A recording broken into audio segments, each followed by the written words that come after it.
மக்களுக்கும் இது ஒரு மகிழ்ச்சியான தருணம். ஏன்னா இன்னைக்கு ஒரு 70 ஆண்டுகளுக்கு பிறகு தமிழகத்துல ஒரு மிகப்பெரிய மாற்றம், இந்த மாதிரியான சூழ்நிலை இதுவரை தமிழகத்தில் இருந்தது. எப்படின்னா ஒரு கட்சி ஆரம்பிக்கப்பட்டு 2 ஆண்டுகள்ல ஒட்டுமொத்த தமிழகத்தில் இருக்கிற கடைக்கோடி கிராமத்தில் இருக்கிற ஒரு கடைசி வீடு வரைக்கும் இன்று எங்களுடைய தலைவர் சென்றடைந்திருக்கிறார். எங்கள் தலைவர் இந்த 2026 தேர்தலில் முதல்வராக வர வேண்டும் என்று கடைக்கோடி இருக்கிற கடைசி மக்கள் வரை அனைவரும் ஆசைப்படுகிறார்கள். இது மக்களுக்கான அரசாக இருக்கும் என்று நம்புகிறார்கள். 2 வருஷத்துல இவ்வளவு பெரிய ஒரு ஒரு ரீச், இவ்வளவு பெரிய மக்கள் ஆதரவு இருக்கும் என்றால் அது எங்களுடைய தலைவருடைய 30 ஆண்டு கால உழைப்புக்கு கிடைத்த ஒரு வெற்றி தான்.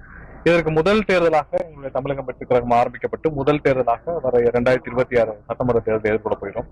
இதற்கு நாங்கள் எங்களுடைய தலைவர் அவரால் தேர்ந்தெடுக்கப்பட்ட சின்னம், எங்களுடைய மொத்தம் 10 சின்னம் கொடுத்தோம். ப்ரையாரிட்டியில எங்களுடைய தலைவர் கொடுத்த ப்ரையாரிட்டியில முதல் சின்னமாக விசில் சின்னம் இருந்தது.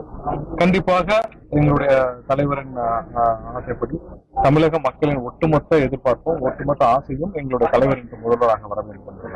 அதற்கு முதல் படியாக இந்த சின்னம் வழங்கப்பட்டுள்ளது. கண்டிப்பா கடந்த ஒரு 2 மாதமாக தமிழகத்துல எங்க போனாலும் மக்கள் எல்லாம் கேட்கறது உங்களுக்கு என்ன சின்னம் சொல்லலாம்.